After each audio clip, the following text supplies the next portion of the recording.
會想話咧，尋日晚上真係有人隨時發生啊！嗰時我尋日睇波，因為講波佬我都預測咗，我冇理由唔睇噶嘛，冇理由咁癲唔睇噶嘛。跟住嗰時有乜瞓喺度？咁樣瞓喺度。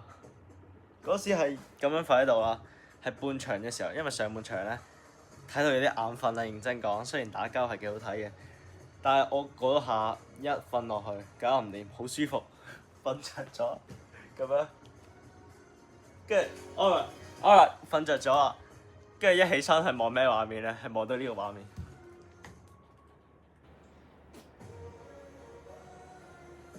跟住我嗰時仲哇望咗一眼，好似喂有少少興奮添喎。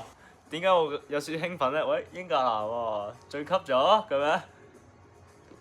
望一望隔離，喂唔係喎，唔係好對路，法國隊嚟嘅喎，仆街輸撚咗啊！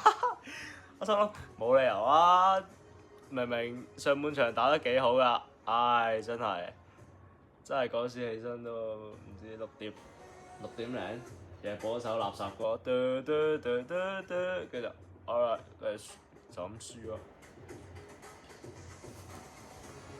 唉屌！